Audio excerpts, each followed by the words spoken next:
The cafeteria smelled like burnt protein cubes and fear. That was what Krelnik thought as he watched the new human child sit alone at the corner table, pushing synthetic vegetables around her plate with all the enthusiasm of someone facing execution. The 12-year-old looked small, even by human standards. Her dark hair hung in 2 braids that seemed too neat, too perfect, like someone had taken great care that morning before sending her into this particular version of hell. "Look at her," Veshtar hissed from 3 tables over, his reptilian tongue flicking between serrated teeth. "Sitting there like she owns the place." Krelnik's quad ears twitched. He was supposed to be monitoring integration protocols for the Galactic Academy's first human student program, not watching teenage predators circle prey. But here he was, clipboard forgotten, stomach churning as he watched something ugly begin to unfold. The girl's name was Maya. Just Maya. Humans were weird like that. Single names, simple sounds. She had arrived on Station Kepler 9 exactly 4 solar rotations ago with her parents, both diplomats trying desperately to prove that humanity belonged in the greater galactic community. No pressure there. Just stick your kid in a school with 200 alien children from 40 different species and hope nobody gets eaten. Literally. "I heard humans are made of mostly water," Threx'ool announced, his crystalline exoskeleton clicking as he stood. The Karvite was nearly 7 feet tall, which was impressive until you remembered he was only 14 standard years old. "I wonder if she'll pop if we squeeze her." Several nearby students laughed. That awful, chittering, multi-harmonic laugh that made Krelnik's fur stand on end. Maya kept eating, or pretending to eat. Her knuckles were white around the fork. "She can't even hear us properly," Veshtar added, slithering closer. His species communicated partially through pheromones that humans couldn't detect at Bon. All. Deaf little monkey. More laughter. Krelnik should intervene. That was his job. Integration specialist, they called it. Babysitter for interspecies incidents, more like, but academy regulations were clear. Unless physical violence occurred, students needed to work through social dynamics themselves. Character building. Lord Karvesh himself had written that particular policy after 3 glasses of fermented Thax root. Maya stood up suddenly, her tray clattering. The cafeteria went quiet. She walked toward the disposal unit with her head high, and Krelnik felt a flicker of something like pride. Good. Don't show weakness, don't give them ammunition. That was when Threx'ool stuck out his lower appendage. Maya went down hard, tray flying, food spraying across the polished floor in a grotesque arc of browns and greens. Her chin hit the ground with a crack that made Krelnik wince. When she rolled over, there was blue blood on her lip. Human blood. The sight of it made several carnivorous species lean forward with interest. "Oops," Threx'ool said, his voice dripping with mock concern. "Did the little human trip? Should have evolved better balance." Veshtar's tongue flicked out, tasting the air. "She's scared now. I can smell it." Krelnik stood up. Enough was enough. But Maya was already climbing to her feet, wiping blood from her mouth with the back of her hand. She looked at Threx'ool, then at Veshtar, then at the ring of faces watching with varying degrees of amusement and hunger. "You think you're funny?" Her voice was quiet, but it carried. Humans had good projection for such small beings. "I think you're clumsy," Threx'ool shot back. "Maybe humans aren't as advanced as they claim. Maybe you're just a bully with a fragile ego," Maya said. The cafeteria went even quieter. Nobody talked back to Threx'ool. His father commanded 3 battle fleets. His family owned mining rights to an entire solar system. He was, by every measure that mattered in Academy social hierarchy, untouchable. Threx'ool's exoskeleton flushed dark purple. Rage. "What did you just say to me?" Each word came out like shards of ice. Maya's hands were shaking, but her voice stayed steady. "You heard me. Oh wait, do Karvites have bad hearing? Maybe you're the defective one." Sweet, merciful void. This child had either massive courage or a death wish. Krelnik was moving now, pushing between tables, but he was too slow, too far away. Threx'ool grabbed Maya by her uniform collar and lifted her off the ground like she weighed nothing. Which, compared to him, she probably didn't. Her feet kicked uselessly in the air. Let's see how tough humans really are, Threx'ool snarled. Put her down, Krelnik shouted, finally reaching them. His voice carried all the authority of his position, which was considerably less than he would have liked. Or what? Threx'ool didn't even look at him. You'll write a report? My father wipes his posterior with your reports. Fair point. Krelnik's reports had accomplished exactly nothing over the past 3 years. The academy operated on politics and power, not justice. But then something changed in Maya's expression. The fear drained away, replaced by something else. Something that made Krelnik's predator instincts scream warnings. She smiled. You should put me down, Maya said softly. Why would I do that, monkey? Threx'ool shook her slightly. Because. Maya's smile widened, showing blood-stained teeth. My friend doesn't like it when people touch me. What friend? You don't have any friends. Oh, I have one. You just haven't met him yet. The temperature in the room seemed to drop. Several students backed away without quite knowing why. Krelnik felt his fur rising again, this time from instinctive danger recognition that had nothing to do with conscious thought. Threx'ool laughed. You're bluffing. Am I? That was when the viewport exploded. Not actually exploded, that would have killed everyone. But it burst open with a pneumatic hiss as the emergency release was triggered from outside, and through that opening, moving with the kind of speed that suggested serious intent, came roughly 30 pounds of absolutely furious earth creature. Krelnik's translator struggled with the species designation before finally producing honey badger. It was black and white, and moving like a missile with teeth. The cafeteria erupted into screaming chaos as the animal hit the ground running. Tables scattered. Students trampled each other trying to escape. Veshtar literally shed his skin in panic, leaving a translucent husk behind as he fled. But the badger had eyes only for Threx'ool. What the void is that thing? Threx'ool dropped Maya and stumbled backward. That's Jasper, Maya said, rubbing her neck where his claws had dug in. And you just made him very, very angry. Jasper, if that was indeed the creature's name, made a sound that Krelnik's translator couldn't process. It came out as aggressive territorial threat / battle cry / promise of extreme violence. Accurate enough. Threx'ool, who stood 7 feet tall and weighed nearly 400 pounds, did what any sensible being would do when faced with a furious honey badger. He ran. Jasper gave chase. The pursuit lasted approximately 8 seconds before Jasper caught up, launched himself at Threx'ool's lower back, and attached himself with teeth and claws. The Karvite's scream could probably be heard on the station's outer hull. Get it off! Get it off! Get it off! Threx'ool spun in circles, arms flailing, but Jasper held on like he'd been welded there. Claws scored deep gouges in the supposedly impenetrable crystalline exoskeleton. Teeth found gaps in armor that 3 species of war engineers claimed didn't exist. Maya, Krelnik said carefully. Call off your friend. Why? Maya tilted her head, still smiling that unsettling smile. He's just establishing social dynamics. Character building. Isn't that academy policy? Oh. She was quoting regulations at him. This human child was quoting his own regulations while her pet attacked a student. Krelnik felt a headache forming behind all 4 eyes. That's different, and you know it. Is it though? Threx'ool crashed into a table, shattering it. Jasper didn't even slow down, now working his way toward the Karvite's head with clear intent. Yes. Your animal is causing serious harm. So was Threx'ool. I have witnesses. She absolutely had witnesses.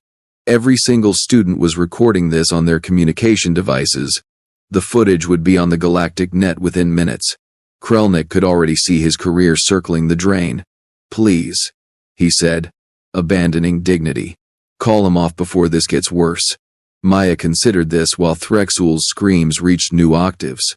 Finally, she whistled. One short, sharp note.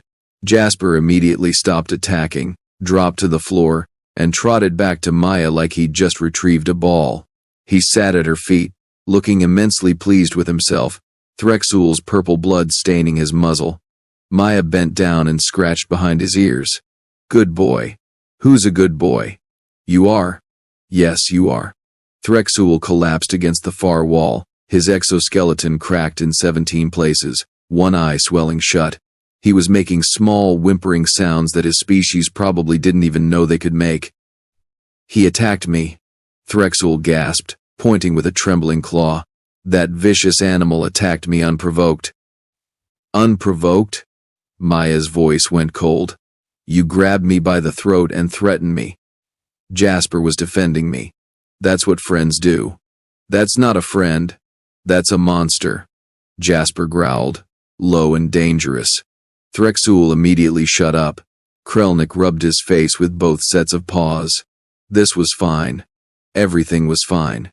He just needed to figure out how to explain to the Academy board why he'd allowed a human child to bring an unregistered Earth predator onto a diplomatic station. "Maya," he said tiredly, "why do you have a honey badger on Station Kepler 9? He's my emotional support animal. I have documentation. Emotional support animals are typically smaller, calmer, less inclined to extreme violence. Well, humans need different things than other species. Jasper makes me feel safe."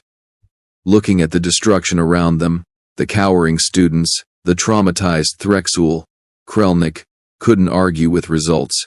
Maya looked significantly calmer than she had 5 minutes ago. Jasper had somehow accomplished what weeks of anti-bullying assemblies had failed to achieve. "This isn't over," Threx'ool managed to croak. "My father will hear about this. Your pet will be destroyed. You'll be expelled. Humans will be banned from the Academy forever." Maya walked over to where Threx'ool sat crumpled against the wall. She crouched down so they were almost eye level, Jasper sitting attentively beside her. "Listen carefully," she said, her voice perfectly pleasant. "Your father commands battle fleets. That's impressive. But Jasper doesn't care about battle fleets. He doesn't care about your money, your power, or your family's mining rights. If you ever touch me again, if you even look at me wrong, I'll let him finish what he started today. And trust me, Karvites might be tough, but honey badgers fight lions and wolverines for fun back on Earth. You're just Tuesday to him." Threx'ool stared at her with his one good eye, and Krelnik saw something shift in that gaze. Respect, maybe, or possibly terror. With Karvites it was hard to tell. "You're insane," Threx'ool whispered. "No," Maya corrected. "I'm human. We're all a little crazy. That's kind of our thing. You should have researched us better before picking a fight." She stood up, brushed dust off her uniform, and looked at Krelnik. "Am I in trouble?" What a question. Where did he even start? Property damage. Unauthorized animal. Physical assault, though proving who started what would be interesting. The politics alone would take weeks to untangle. Lord Karvesh was going to have a stroke. Multiple strokes. One for each eye. But looking at Maya, at this small human child who just faced down the worst bullies in the Academy with nothing but courage and one furiously loyal animal, Krelnik found himself smiling. "Oh, you're in tremendous trouble," he said. "But so is everyone who's been making your life miserable for the past 4 days. I have surveillance footage of every incident, every trip, every insult, every threat. I've been documenting everything." Maya blinked. "You have? Of course. Did you think I was just sitting there taking notes about cafeteria seating arrangements?" He pulled out his tablet and showed her. Weeks of footage, every casual cruelty, every targeted harassment, all logged and time-stamped. I was building a case. Although I'll admit, your method was more direct. Why didn't you do something sooner? Because Academy politics are complicated. Lord Karvesh's policies tie my hands. But after today, Krelnik looked at the destroyed cafeteria, the cowering bullies, the viral videos already spreading across the station. "I think policies are about to change." Jasper yawned, showing an impressive array of teeth, then lay down with his head on Maya's foot. "So what happens now?" Maya asked. "Now?" Krelnik checked his tablet as priority messages started flooding in. "Now we go explain to my supervisors why their integration program just got very interesting. And you're going to tell me everything about where you've been hiding a honey badger for 4 days. He was in my quarters. My parents know about him. They thought I needed protection. Your parents are terrifyingly good judges of character. Across the cafeteria, medical teams were arriving to collect Threx'ool. Veshtar was still missing, presumably, hiding in a ventilation shaft somewhere. The other students gave Maya and Jasper a wide berth, whispering among themselves. But something had changed. Krelnik could see it in their faces. Maya wasn't prey anymore. She was something else. Something dangerous. Something that fought back. And humans, as the galaxy was about to learn, always fought back. The hearing chamber was packed tighter than a cargo hauler during evacuation protocol. Krelnik counted 47 species representatives, 6 legal advocates, 12 Academy board members, and one very nervous-looking honey badger wearing what appeared to be a tiny bow tie. Maya sat beside Jasper, her parents flanking her like protective shields, while Lord Karvesh glowered from his elevated platform with all 6 of his eye stalks trained on the proceedings. "Order," Karvesh bellowed, slamming his gavel appendage. "We will have order in this chamber, or I will clear the gallery." The murmuring died down to a low buzz. Krelnik shifted his datapad, reviewing his notes for the 17th time. This entire situation had spiraled so far beyond standard protocol that regulations had given up and gone home. "Let us begin," Karvesh continued, his voice dripping with the kind of exhaustion that came from 3 sleepless nights and 57 angry calls from influential parents. "We are here to determine appropriate consequences for the cafeteria incident involving student Maya Torres and her unauthorized companion animal. Emotional support animal," Maya's father corrected, quietly. Marcus Torres was a tall human with graying hair and the patient expression of someone who'd negotiated 17 trade agreements before breakfast. "There's documentation. Documentation that somehow bypassed every single security checkpoint on this station," Karvesh observed. "Curious that." Maya's mother, Elena Torres, smiled serenely. She was shorter than her husband, with sharp eyes that missed absolutely nothing. "The paperwork was filed through proper diplomatic channels. Not our fault if station security doesn't read their briefings." Krelnik suppressed a laugh. He'd checked those briefings, buried in subsection 93, paragraph 12, under agricultural import exemptions, was indeed a notation about one emotional support animal. Nobody had bothered reading that far because who actually reads diplomatic briefings completely? These humans had played the bureaucracy like a musical instrument. Regardless, Karvesh pressed forward. The animal attacked a student. Threx'ool sustained significant injuries requiring 3 days of medical intervention. "After Threx'ool physically assaulted my daughter," Marcus pointed out. "Also documented. Children have conflicts. This is normal socialization. Lifting someone by the throat is not socialization. That's assault, attempted harm, possibly even attempted murder depending on how fragile human neck structures are compared to Karvite strength." Karvesh's eye stalks wilted slightly. The legal ground here was swampier than the methane bogs of Trellix Prime.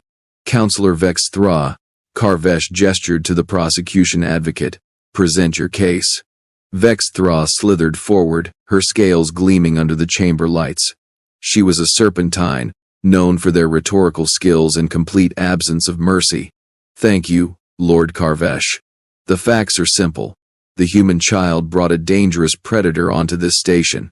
Said predator then viciously mauled a fellow student, causing grievous bodily harm. This cannot stand. We demand the animal be removed immediately, and the family expelled from diplomatic service."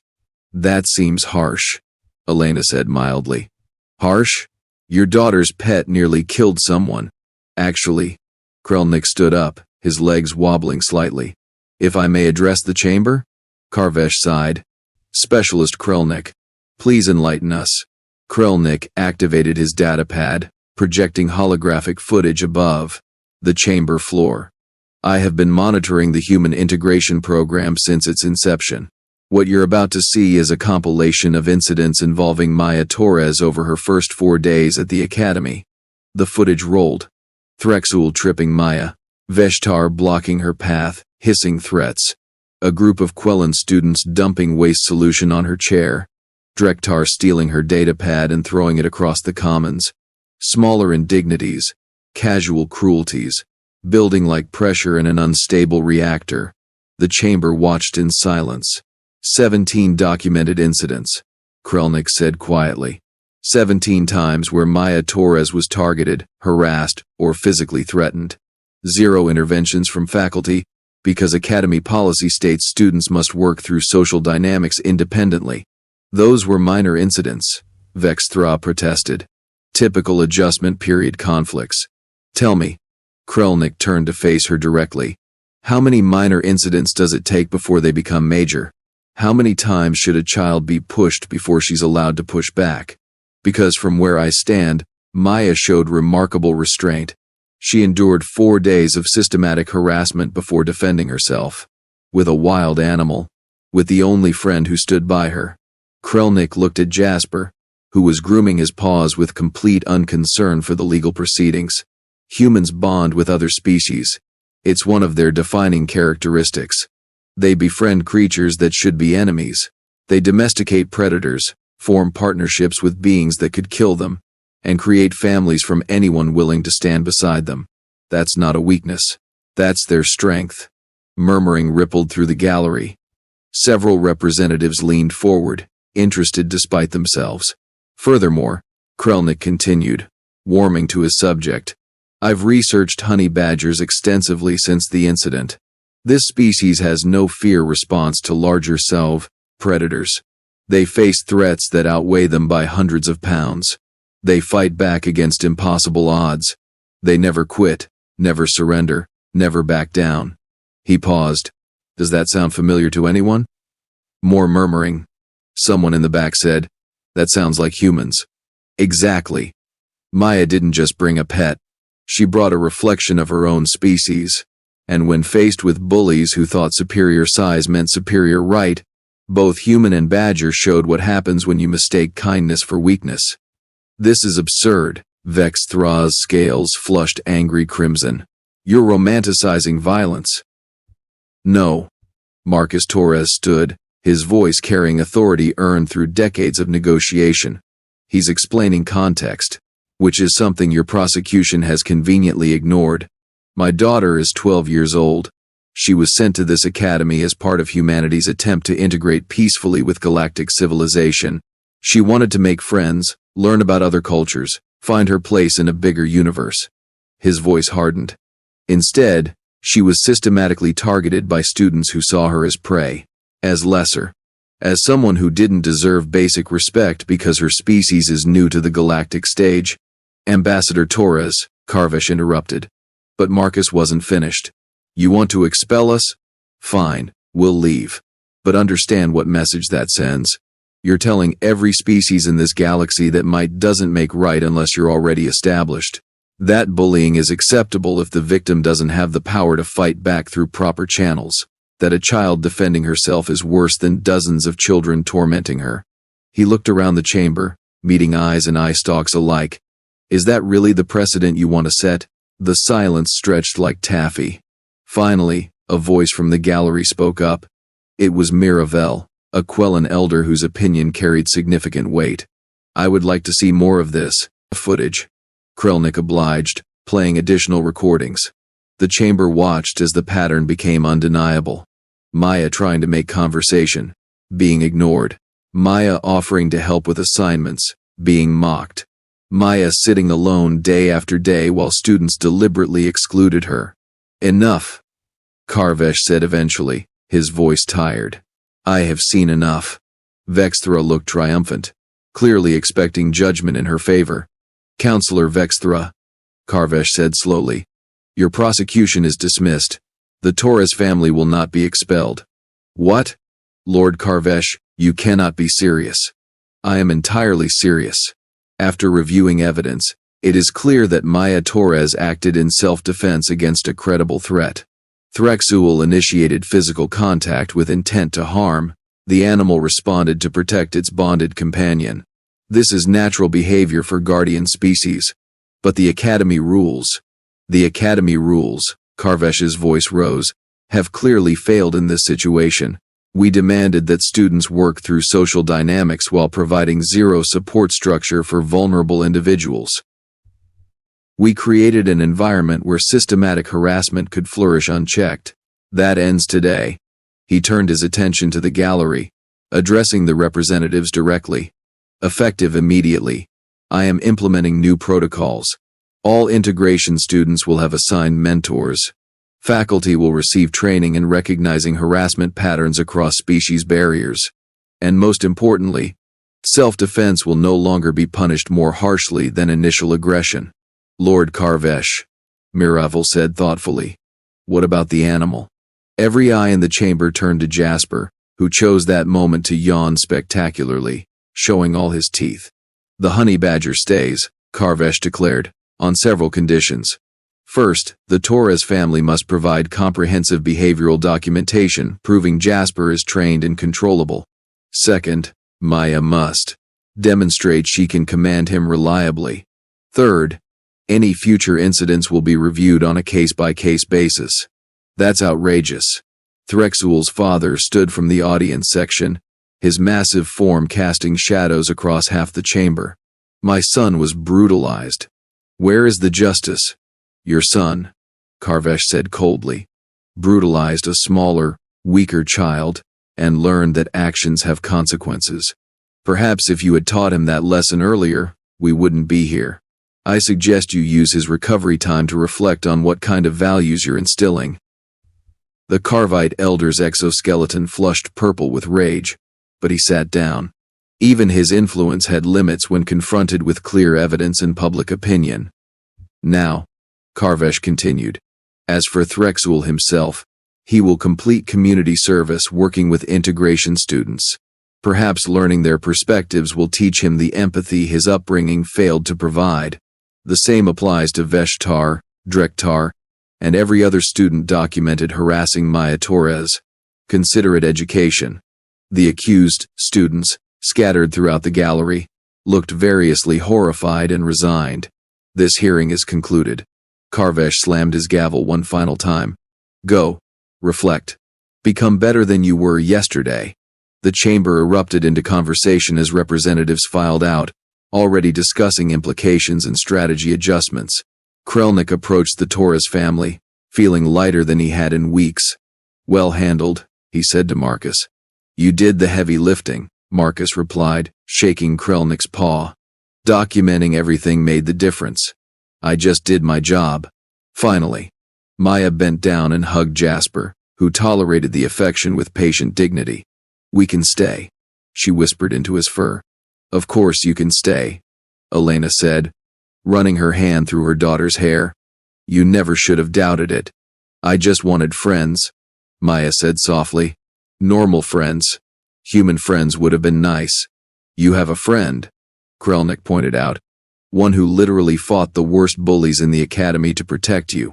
Most people spend their whole lives looking for loyalty like that." Jasper made a pleased chittering sound and bumped his head against Maya's leg. "Besides," Krelnik continued, "I suspect after today, you'll have more friends than you know what to do with. Nothing attracts allies like someone who stands up to bullies and wins." He was right. Over the following weeks, students who'd witnessed the cafeteria incident began approaching Maya cautiously. Not everyone, and not immediately, but gradually. A Quellan named Piptik asked to sit with her at lunch. Dorjan, a young mollusk, asked for help with mathematics, which apparently humans were surprisingly good at. Even some of Threx'ool's former circle, realizing their leader had fallen from grace, sought new social groups. Maya made friends. Real ones this time. Threx'ool himself completed his community service with obvious reluctance. But Krelnik noticed something interesting. The Carvite stopped strutting around like he owned the station. He became quieter, more thoughtful. One afternoon, Krelnik spotted him actually helping a struggling student with equipment calibration without being asked. Character development. Actual, genuine growth. Maybe Lord Karvesh's punishment had been wise after all. 3 months after the hearing, Krelnik was reviewing integration reports when Maya knocked on his office door. Jasper trotted beside her, his bow tie slightly crooked. "Specialist Krelnik? Got a minute? For you?" "Always." "Come in." Maya settled into the visitor chair, Jasper curling up at her feet. I wanted to thank you for everything you did at the hearing. I just presented facts. You presented them well. And you believed me when nobody else would." She hesitated. "Why did you help? You could have thrown me under the transport to avoid trouble." Krelnik considered the question carefully. "Because I've seen too many students crushed by systems that should protect them. I've watched bullies thrive while victims suffer in silence. And when I saw you standing up to Threx'ool, bloodied but unbowed, I thought maybe, just maybe, one person could make a difference." He smiled. "Turns out two beings, one human and one impossibly brave badger, could make an even bigger difference." "Jasper is pretty great," Maya agreed, scratching behind his ears. "How are things now?" "Honestly, better. Not perfect, but better. Some students still avoid me, and there's definitely whispers about the crazy human with the attack animal. But I have friends now. Real ones. People who talk to me because they want to, not because they're forced to or trying to get something. That's good. That's progress. And you know what's weird? Threx'ool actually apologized last week. It took him 3 tries to say the words, and he looked like it was killing him. But he did it. Said he'd never thought about what it felt like to be on the receiving end until he was. Growth is painful, Krelnik observed. Especially for those who've never had to examine their own behavior. Give him time. He might surprise you. Maya nodded, then stood to leave. At the door, she paused. Specialist. Are there other integration students coming? Other humans. 3 more families next quarter. Why? Because maybe Jasper and I can help them. Show them the ropes. Make sure they don't feel as alone as I did those first days. Krelnik felt warmth spread through his chest. This was what integration was supposed to look like. Not just tolerance, but genuine connection. Not just surviving, but thriving. "I think that's an excellent idea," he said. "I'll make sure you're assigned as a peer mentor." After Maya left, Krelnik returned to his reports, but his mind wandered. The cafeteria incident had become something of a legend on Station Kepler 9. Videos still circulated on the Galactic Net, titled things like, "Human Child's Guardian Teaches Bully a Lesson," and "Why You Don't Mess with Honey Badgers." Humanity's reputation had shifted subtly but significantly. They were still considered small, soft, vulnerable. But now there was an asterisk, an addendum, a footnote that read, "Approach with caution, because humans make allies of apex predators and fight way above their weight class." 6 months after the incident, during a routine integration meeting, Lord Karvesh pulled Krelnik aside. "Your human student is doing well," the administrator said. It wasn't quite praise, but coming from Karvesh, it might as well have been. "She's exceptional," Krelnik agreed. "They all are, in their own ways. Humans have this remarkable ability to adapt, to find strength in unexpected places." "Indeed. I've been reviewing applications for the next academic cycle. Human interest has increased dramatically. Apparently word has spread that our academy produces resilient graduates." Karvesh's eye stalks rotated in what might have been amusement. "We're becoming known as the institution that doesn't coddle students but does protect them. Strange how one incident can reshape entire perceptions." "Not so strange," Krelnik said. "Everyone loves an underdog story. And humans? They're the ultimate underdogs. New to the galaxy, physically unimpressive by most standards, but absolutely refusing to be intimidated. That resonates. Tell me, specialist, if you could change one thing about our integration program, what would it be?" Krelnik didn't hesitate. "I'd make sure every vulnerable student had what Maya had. Not necessarily a honey badger, but something. Someone. A support system that's proactive instead of reactive. We shouldn't wait for incidents to occur before intervening." Karvesh was quiet for a long moment. Then he said, "Draft a proposal. Detailed. I want it on my desk by next week." "You're serious?" "The Torres incident taught me something valuable. Our old methods weren't working. They were perpetuating harm while pretending to build character. If we're truly going to be a Galactic Academy, we need to do better." He fixed Krelnik with all 6 eyes. "Make me a program I can actually believe in." "Yes, sir." "Thank you, sir." As Karvesh walked away, Krelnik allowed himself a small, satisfied smile. Change was coming. Slow, bureaucratic, painful change, but change nonetheless. One human child and her ridiculous, fearless companion had accomplished what years of policy discussions couldn't. They'd proven that sometimes, the best defense against systematic bullying wasn't more rules or harsher punishments. Sometimes, it was just having one friend willing to show their teeth. And humanity, as the galaxy was learning, had very sharp teeth indeed. Even if they kept them hidden inside small determined packages,